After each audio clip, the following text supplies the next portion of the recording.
Assalamualaikum warahmatullahi wabarakatuh. Materi yang akan saya bawakan hari ini berkaitan dengan upaya paksa. Lalu kita membahas konsep dan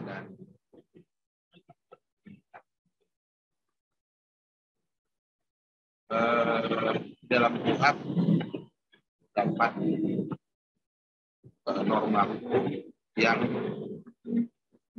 memberikan kewenangan bagi seorang penyidik dan juga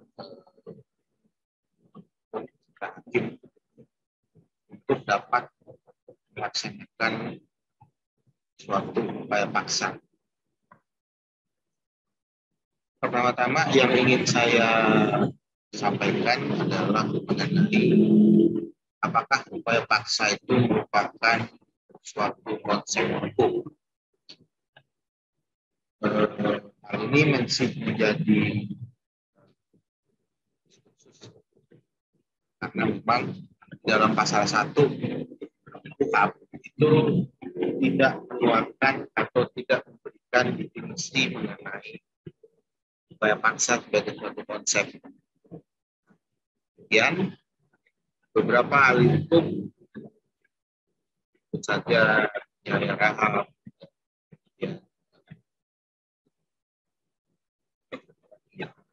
Hamdah, banyak lah. Juga tidak secara tegas mendefinisikan apa yang dimaksud dengan upaya paksa.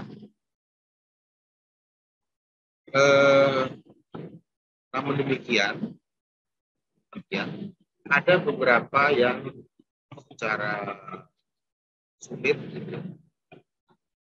melakukan definisi terhadap konsep upaya paksa, yaitu dengan memasukkan jenis atau model dari upaya paksa tersebut. Itu juga merupakan suatu upaya konseptual dari hukum tersebut untuk membuat terang dari suatu tempat konsep upaya paksa. Misalnya ada yang mengatakan bahwa upaya paksa merupakan tindakan yang dibenarkan oleh hukum untuk mengekang kebebasan atau mengekang kemerdekaan yang dapat dipaksakan berdasarkan undang-undang berupa penangkapan, penahanan, penggeledahan, penyitaan. Itu yang dapat kita saringkan dari beberapa pandangan ahli hukum pidana. Nah, hal tersebut tidak salah, ya. Tidak salah. Tapi kita bisa memandang dari perspektif lain dengan memberikan penekanan terhadap bahwa upaya paksa itu merupakan suatu pelanggaran terhadap hak asasi manusia yang dinormatifkan melalui perundang-undangan. Ya. Jadi tidak boleh ada upaya paksa yang muncul melalui peraturan di bawah undang-undang. Karena pada prinsipnya upaya paksa itu merupakan pelanggaran terhadap hak asasi manusia. Sehingga untuk melegalkan upaya paksa tersebut harus dalam bentuk norma hukum yang dimuat di dalam perundang-undangan. Nah, upaya paksa tersebut harus bertujuan untuk memberikan manfaat terhadap proses dari pemeriksaan di setiap tingkat pemeriksaan. Artinya ketika upaya paksa itu dilakukan pada tingkat penyidikan, maka upaya paksa tersebut harus memberikan manfaat pada proses penyidikan itu sendiri. Jadi di sini mengandung makna bahwa upaya paksa tidak didasarkan kepada pesanan, tidak didasarkan kepada emosi, tidak didasarkan kepada dendam, tapi harus didasarkan kepada adanya manfaat. Nah, di dalam pasal 20, dalam pasal 20 KUHP, mulai dari ayat 1 sampai ayat 3, ya, menggunakan frase untuk kepentingan. Untuk kepentingan penyidikan, penyidik berwenang melakukan penahanan. Untuk kepentingan penuntutan, penuntut berwenang melakukan penyidikan. Untuk kepentingan pemeriksaan di depan persidangan, hakim berwenang melakukan penahanan. Jadi memang manfaat itu diformulasikan ke dalam kata kepentingan, ya, untuk kepentingan. Artinya upaya paksa itu menjadi bermanfaat ketika orang yang disasar oleh upaya paksa tersebut memiliki itikat tidak baik, untuk tidak memberikan keterangan ataupun menghambat jalannya suatu proses pemeriksaan, baik di penyidikan, penuntutan maupun di persidangan. Nah, upaya paksa ini hanya dikenal dalam tiga ranah, ya, dalam tiga ranah, yaitu penyidikan, penuntutan, dan pemeriksaan di depan persidangan. Namun demikian, ya, pada ranah penyelidikan, banyak ahli hukum yang meyakini bahwa upaya paksa tidak dapat dilaksanakan di dalam ranah penyelidikan. Tapi kalau kita buka KUHP, ya, maka kita akan menemukan ketentuan norma hukum dalam pasal 16, kalau saya tidak salah, atau pasal 18 KUHP, yang memberikan kewenangan,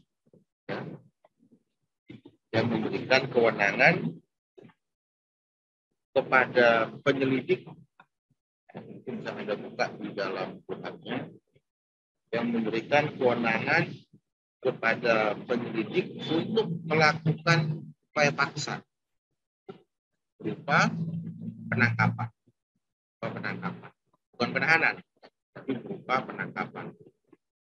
Nah, namun demikian, penyelidik dapat melakukan penangkapan tersebut, ya, di pasal 16 ayat 1-nya. Ini bukan pasal 18, ya, pasal 16 ayat 1-nya, untuk kepentingan penyelidikan, ya, atas perintah penyidik, melakukan penangkapan. Nah, itu artinya apa? Di dalam ranah penyelidikan, kita mengetahui bersama, ya, bahwa proses penyelidikan itu adalah proses mengumpulkan keterangan, informasi mengenai ada tidaknya dugaan tindak pidana dalam suatu peristiwa hukum. Jadi penyelidik akan membuat suatu panggilan-panggilan terhadap para pihak untuk diklarifikasi. Dan bahasanya dalam praktek menggunakan istilah klarifikasi. Kalau dulu di interview, sekarang diganti dengan diklarifikasi. Untuk diklarifikasi guna melakukan verifikasi terhadap suatu peristiwa. Jadi bukan di BAP, bukan di berita acara pemeriksaan, tapi berita acara klarifikasi. ketika seseorang itu tidak mau hadir di dalam proses penyelidikan, maka pasal 16 itu memberikan kewenangan terbatas kepada penyelidik. Kenapa terbatas? Karena hanya bisa melakukan penangkapan atas perintah penyidik, tapi hanya untuk kepentingan penyelidikan, untuk mencari keterangan dan informasi. Nah, ini banyak sekali ketika saya beradu argumen di dalam persidangan sebagai ahli pidana, banyak yang tidak memahami bahwa ternyata penyelidik itu boleh melakukan penangkapan. Tapi tentunya dengan catatan ya, syarat-syarat tadi ya, atas perintah penyidik, kemudian KUHP juga tidak memberikan batasan, tapi bisa kita lakukan interpretasi sistematis bahwa setiap orang yang dipanggil sebagai untuk dimintain keterangan dalam ranah proses pemeriksaan di persidangan itu dapat dimintakan secara paksa ketika beberapa kali atau maksimal 2 kali tidak mau hadir, maka yang ketiganya akan dipanggil secara paksa. Dan upaya paksa ini sebagai suatu tindakan hukum yang melanggar peraturan undang-undangan, maka diberikan syarat formil dan syarat materialnya. Jadi ini berkaca kepada pengalaman masa lalu ya, sebelum KUHP. Dan ini tidak bisa kita samakan dengan tertangkap tangan. Nanti berbeda lagi dengan peristiwa tertangkap tangan.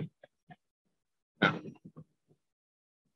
jika tertangkap tangan, maka hilang kewajiban bagi penyidik untuk memenuhi syarat material dan syarat formilnya.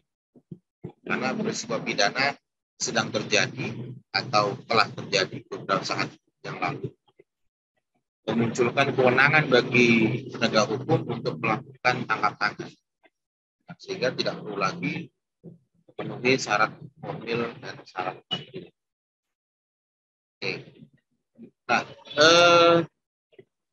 kalau kita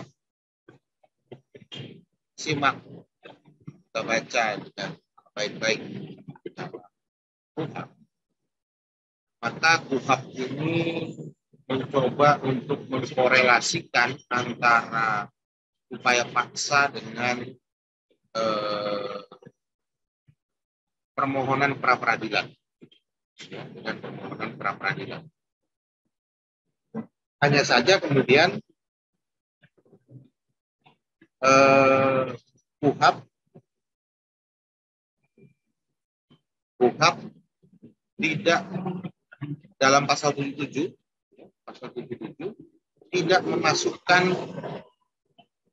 penetapan tersangka, penggeledahan dan penyitaan sebagai upaya paksa yang bisa diuji melalui pra-peradilan.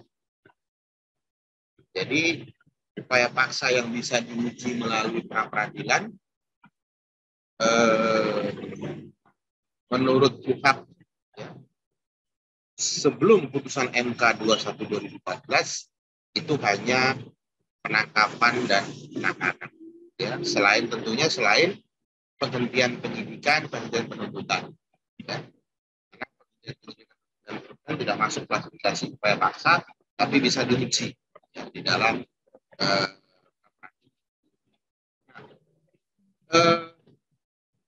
putusan MK 21/2014 itu kemudian memperluas objek dari pra-peradilan ya, dengan menetapkan penetapan tersangka, penggeledahan dan penyitaan sebagai upaya paksa yang bisa diuji dalam pra-peradilan. Ya, logika hukumnya adalah penggeledahan dan penyitaan itu juga merupakan suatu perbuatan melanggar hak asasi manusia.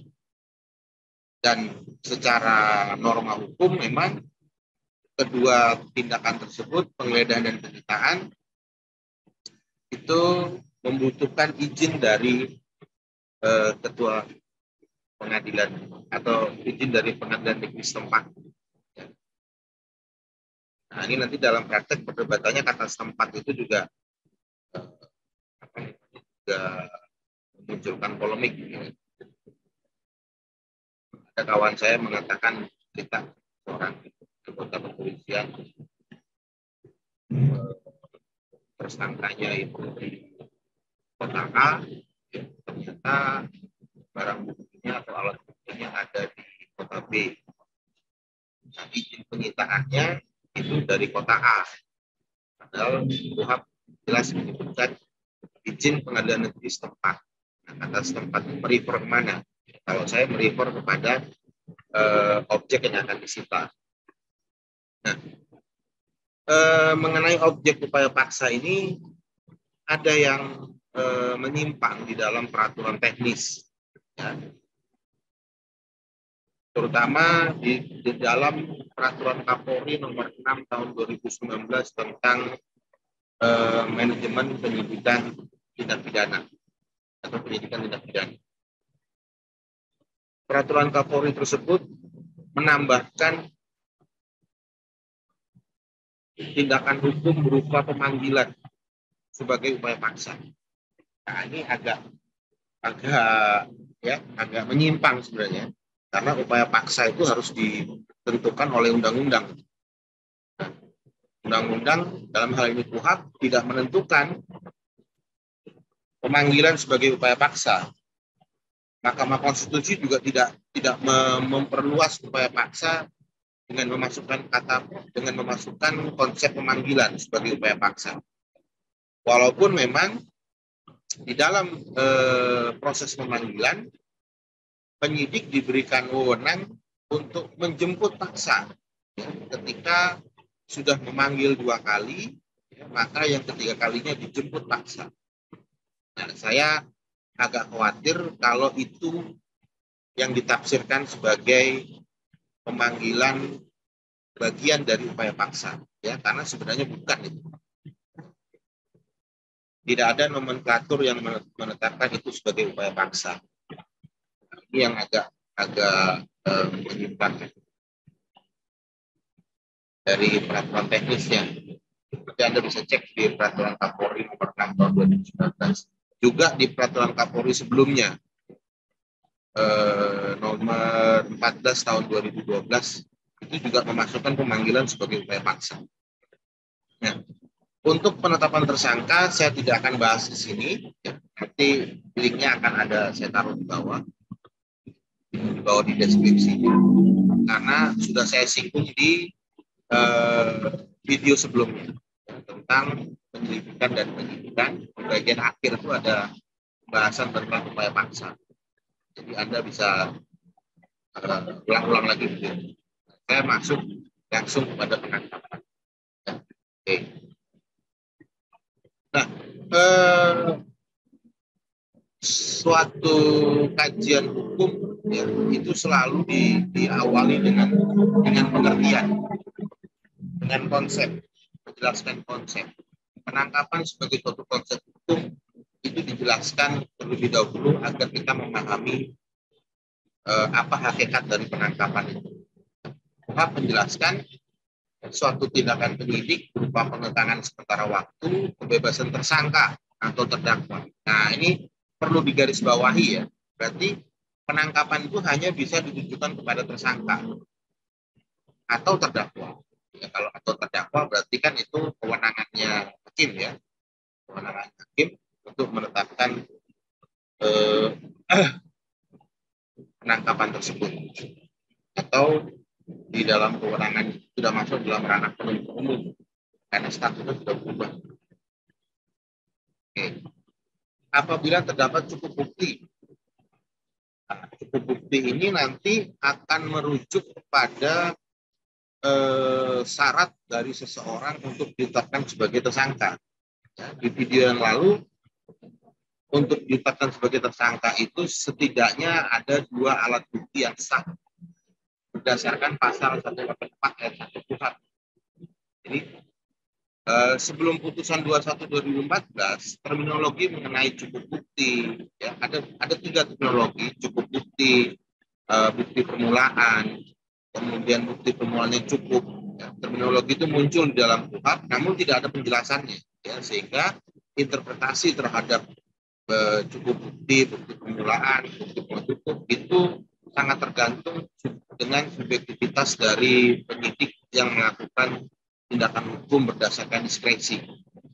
Karena undang-undang tidak menjelaskan secara tegas.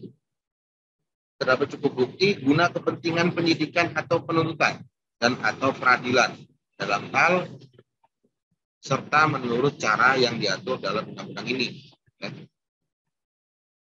Nah, ini pengertian dari penangkapan. Ya, kalau satu tindakan penyidik, jadi dasarnya adalah penangkapan merupakan tindakan dari seorang penyidik. Seseorang, ya, anggota Polri yang memiliki jabatan sebagai penyidik. Jadi Anda perlu ingat, penyidik itu adalah jabatan, ya. Jadi penyidik itu bukan orang itu.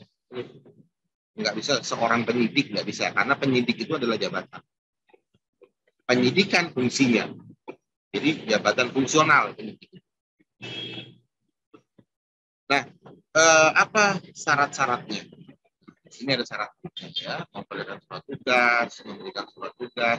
Bahasanya adalah memperlihatkan surat tugas, ya. Jadi jangan kemudian Anda nanti kalau sudah berpraktek ngotot karena surat tugasnya nggak diberikan. Enggak, surat tugas itu diperlihatkan. Nah, surat perintah baru diberikan, ya, memberikan surat perintah. Surat perintah itu juga ada syaratnya, ya, identitas tersangka, alasan penangkapan, uraian singkat perkara, tempat tersangka akan diperiksa. Ya, jadi orang yang disasar itu menjadi tahu dia akan diperiksa di mana, ya, dan itu harus dibuat tembusannya, ya, untuk diberikan kepada keluarga. Itu ada perintah dari putusan MK. Ya, ini pasal 18 ayat 1, ya, yang awalnya menggunakan kata segera, kemudian diuji ke MK menjadi segera itu berubah menjadi 7 hari, ya, semenjak ditangkap. Logikanya sama, ya, agar keluarganya tahu di mana si tersangka ini diperiksa, di mana si tersangka ini dihadapkan depan penyidik dan apa perkaranya. Nah, mengenai jangka waktu, ya, KUHP itu menetapkan jangka waktunya penangkapan hanya 1 hari. 1 hari harus dimaknai sebagai 24 jam. Ya. Harinya hari apa nih? Ya, tidak disebutkan 1 hari. Artinya secara umum kan nggak mungkin orang penyidik mau menangkap hari Minggu terus libur nggak jadi nangkap, nggak. Jadi artinya hari ini adalah hari kalender. Kecuali pada tindak pidana khusus yang diatur melalui undang-undang. Misalnya narkotika, ya, teroris itu 3 hari kapan? Bisa selama 3 hari. Nah, jadi ketika nanti ada orang yang ditangkap, maka Anda tinggal menghitung jam berapa dia ditangkap. Misalnya jam 1 siang, ya, dia ditangkap. Berarti 24 jam, jam 1 malamnya sudah harus dilepas tuh. Karena sudah selesai jangka waktu yang 1 hari. Kecuali disambung dengan penahanan. Ya, kecuali disambung dengan penahanan. Jadi penangkapan 1 hari, 24 jam, masuk jam ke-25, hitung dari 0 lagi berarti, itu sudah masuk masa penahanan. Sehingga sebelum masuk masa penahanan, ya, nanti ada harus sudah diterbitkan surat perintah penahanan. Kalau tidak ada, itu yang kemudian kemudian itu melanggar syarat formil dari. Nah, perdebatannya nanti di beberapa perkara yang saya perhatikan, ya, saya perhatikan perkara semenjak kapan dihitungnya 1 hari.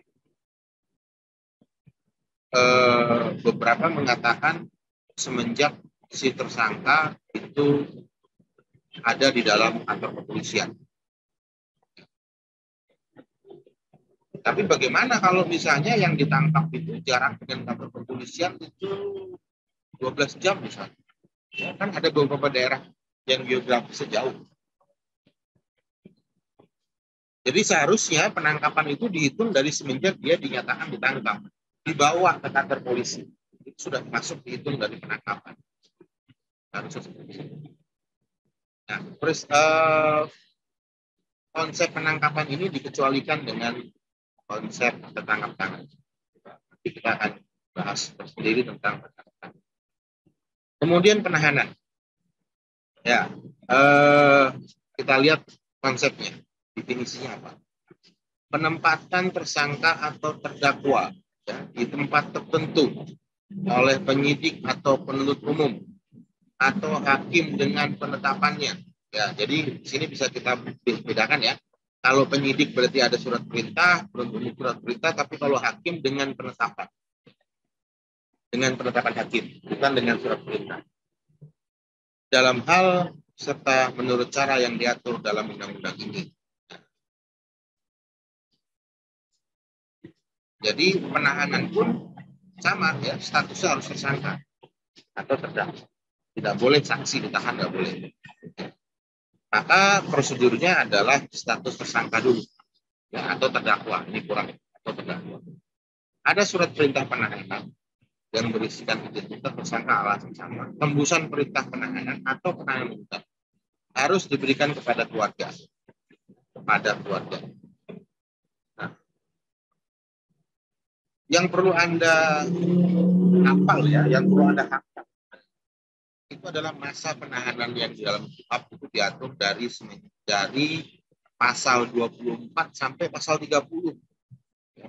Itu perlu Anda pelajari baik-baik, perlu dihafal. Di kepolisian ini ranah penyidikan ya, ranah penyidikan. Penahanan paling lama 20 hari, perpanjangan 40 hari. Ya, jadi totalnya adalah 60 hari. Nah, perpanjangan ini hanya bisa dilakukan dengan adanya izin dari penuntut umum. Ya, ada izinnya dari penuntut umum.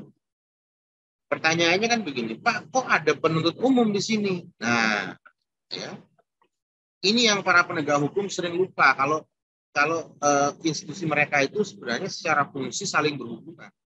Saya ingatkan waktu di kuliah tentang hubungan fungsional, ya, ketika masuk ranah penyidikan, itu kan ada sprindik yang harus dikeluarkan, surat perintah penyidikan. Nah, setelah surat perintah penyidikan itu dikeluarkan, penyidik wajib mengeluarkan SPDP, surat pemberitahuan dimulainya penyidikan, yang menurut putusan MK harus diberikan kepada jaksa penuntut umum, terlapor, pelapor, ya, dan atau pihak keluarga dan kuasa hukumnya. Nah, jadi disitulah wewenang penuntut umum, ya, KUHP memberikan wewenang penuntut umum untuk mengontrol dan mengawasi penyidik melalui instrumen kewenangan berupa perpanjangan penahanan. Nah, nanti di pasal 29 dan pasal 30 ada namanya perpanjangan khusus. Ya. Kenapa dia khusus? Karena memang hanya ditujukan kepada tindak pidana tertentu. Ya, dengan catatan jika si tersangkanya punya gangguan fisik atau mental berat atau tindak pidana tertentunya itu disandarkan kepada lamanya ancaman, ya, jadi bukan disandarkan kepada jenis tindak pidana, jadi bukan korupsi, ini bukan, ya, tapi lamanya ancaman. Jadi kalau ancamannya di atas 9 tahun, maka penyidik itu berhak mengajukan perpanjangan khusus selama 60 hari. Ya, jadi kalau ini dipakai semua, ya, jadi 20, 40 tambah 60, 120 hari. Cuma yang perpanjangan khusus ini, perpanjangannya itu diberikan oleh Ketua Pengadilan Negeri, ya, bukan lagi oleh penuntut umum, tapi Ketua Pengadilan. Nah, Kemudian kaitannya dengan tempat. Ya kan kalau di dalam pengertian kan disebutkan penempatan di tempat tertentu. Maka kuhab itu memberikan ruang bagi penyidik untuk menempatkan tersangka yang ditahan, ya, ada rumah tahanan negara atau tahanan di kantor polisi. Ya, ini diatur di PP-nya. Dan kemudian jenisnya di sini. Bisa ditahan di rumah. Nama penahanannya jenisnya adalah tahanan rumah. Atau bisa ditahan di kotanya. Jadi dia nggak boleh keluar kota. Jenis penahanannya namanya tahanan kota. Ya, jadi kalau 3 dan 4 ini namanya jenis penahanan. Ya. Yang 1 dan 2 ini penahanan biasa. Oke. Kemudian syarat material. Ya, syarat materialnya ada di pasal 21. Pasal 21 ayat 1 di dalam buku ajar itu dikenal dengan istilah alasan kekhawatiran. Ada juga yang menyebutkan sebagai alasan subjektif. Kenapa subjektif? Karena penyidik nanti menilai ya, si tersangka ini akan melakukan 3 hal enggak? Apa tuh 3 hal? Yang pertama adalah adanya keadaan yang menimbulkan kekhawatiran bahwa tersangka atau terdakwa akan melarikan diri. Nah, ini penyidik akan melakukan interpretasi. Dia akan menilai ya, dari seluruh rangkaian peristiwa proses dari proses penangkapan penahanan, kira-kira mungkin nggak dia melarikan diri. Kalau penyidik yakin bahwa dia tidak melarikan diri atau penyidik diyakinkan ya, melalui permohonan pengajuan penangguhan penahanan tidak akan melarikan diri disertai dengan jaminan, maka tidak ditahan. Atau penyidik merasa khawatir bahwa si tersangka ini atau terdakwa merusak atau menghilangkan barang bukti. Ya, karena itu kan kalau kita kembali ke pasal 20, ya, penahanan itu untuk kepentingan penyidikan, kepentingan penuntutan, kepentingan persidangan. Ya. Nah, akan melarikan merusak dan atau menghilangkan barang bukti dan atau mengulangi tindak pidana. Jadi karena dia nggak ditahan, dia bisa mengulangi. Ada dugaan dia akan mengulangi lagi. Itu makanya disebut sebagai alasan kekhawatiran atau alasan subjektivitas dari penyidik. Nah, ada alasan yang kedua, disebut sebagai alasan yuridis. Nah, beberapa mengatakan ini sebagai alasan objektif. Yang di atas itu sebagai alasan subjektif, yang pasal 21 ayat 4 itu sebagai alasan objektif. Kenapa objektif? Karena parameternya sudah ditentukan. Ya, kalau yang nomor 21 ayat 1, parameternya hanya subjektivitas penyidik, penafsiran dari penyidik. Tapi kalau yang di 21 ayat 4 sebagai alasan yuridis atau alasan objektif, sudah ditentukan penyidik memiliki kewenangan berhak, ya, kewenangan dalam konteks hak. Tindak pidana itu diancam dengan pidana penjara 5 tahun atau lebih. 5 tahun atau tindak pidana yang di bawah 5 tahun tapi disebutkan pasal-pasalnya, ya.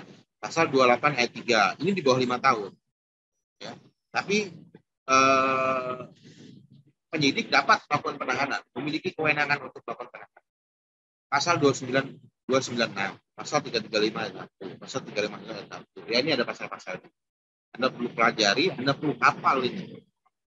Bukan cuma dipahami tapi dihafal.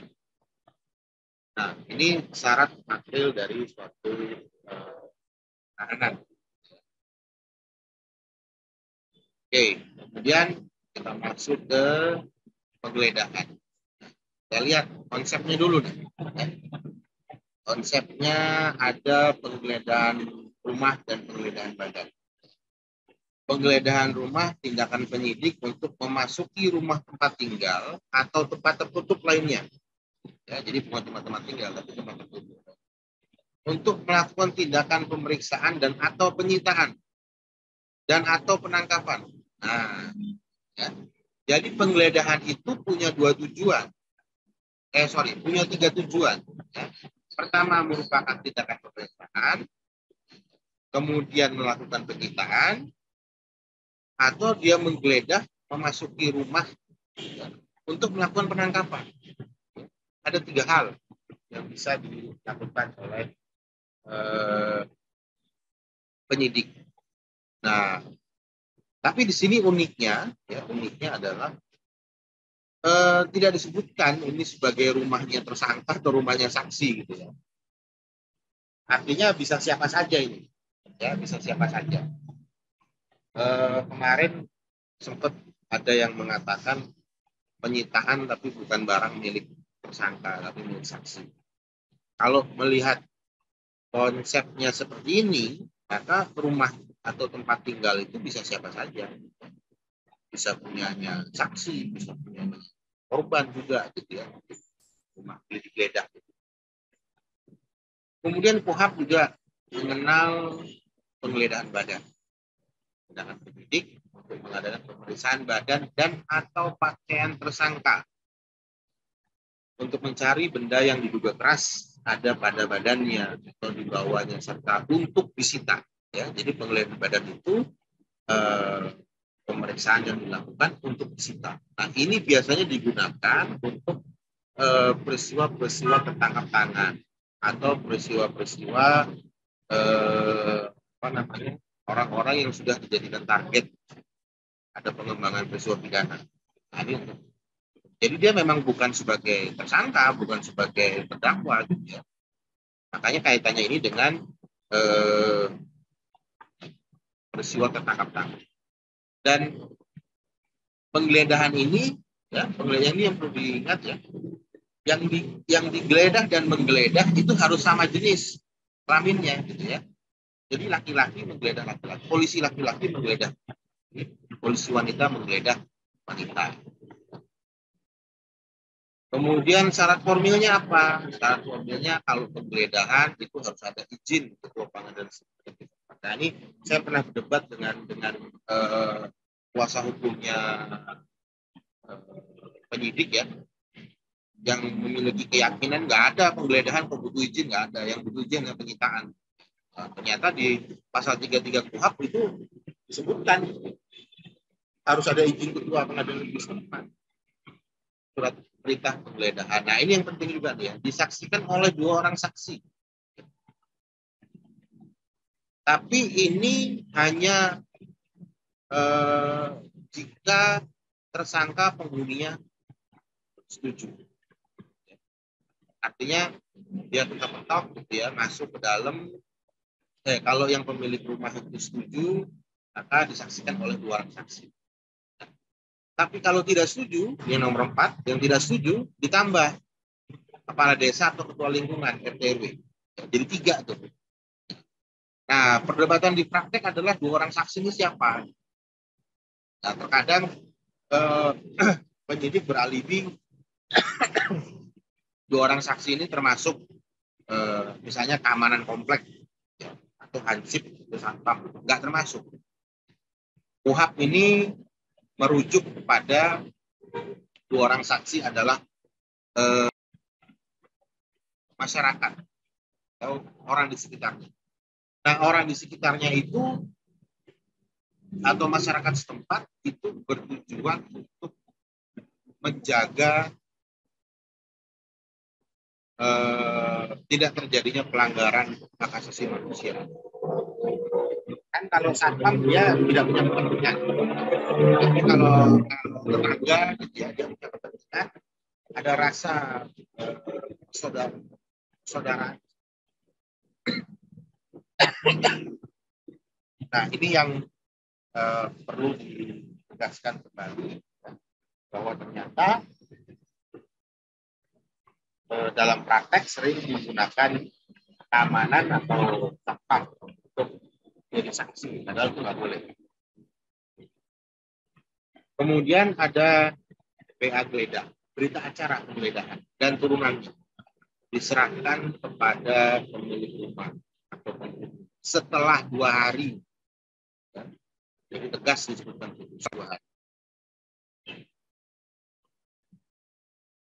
Jadi penggeledahan atau berita acara penggeledahan dan turunannya artinya salinan harus diserahkan kepada pemilik rumah atau penghuni setelah 2 hari dari peristiwa penggeledahan tersebut.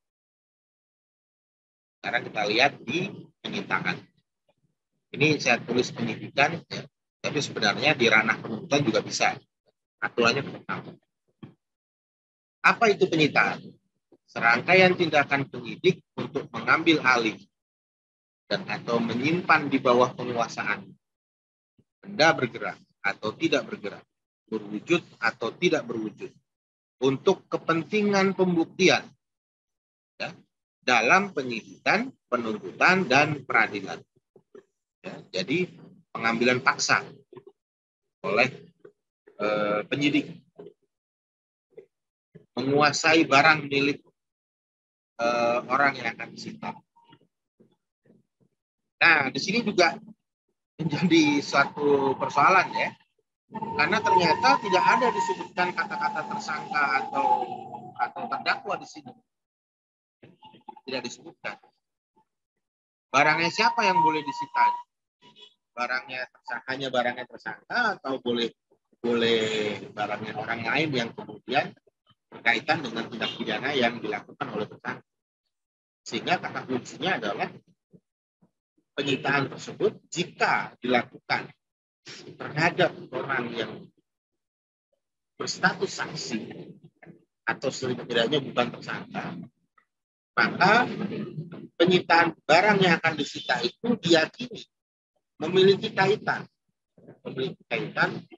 dengan peristiwa pidana. Nah, proses penyitaan ini sebagaimana penggeledahan juga ada syarat formilnya.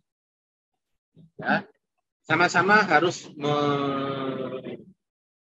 mendapatkan izin dari ketua pengadilan negeri setempat.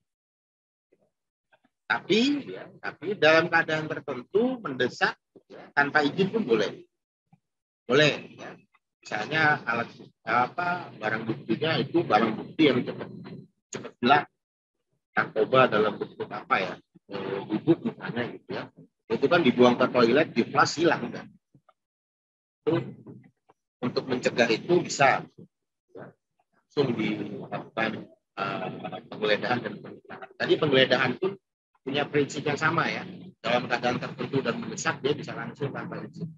Tapi KUHP juga memberikan batasan boleh melakukan itu hanya setelah penyitaan wajib lapor, ya, kepada ketua pengadilan negeri. Wajib lapornya itu bukan untuk memperoleh izin, tapi untuk memperoleh persetujuan. Jadi seharusnya, ya, untuk peristiwa yang post factum terjadi terlebih dahulu penyitaan, itu tidak membutuhkan izin ketua pengadilan negeri, tapi persetujuan, bukan izin. Karena nanti bisa ditolak, bisa tidak tuh. Nah, sama dengan tindakan hukum lainnya, ada surat tugas, perintah penyitaan, dan surat perintah. Nah, ada pun barang-barang yang disita nanti bisa dilihat di dalam pasal 39 dan 40. Yang ada barang-barang yang yang dapat dilakukan penyitaan. Nah, barang-barang inilah yang kemudian menjadi dasar logika bahwa proses penyitaan itu tidak hanya terhadap tersangka,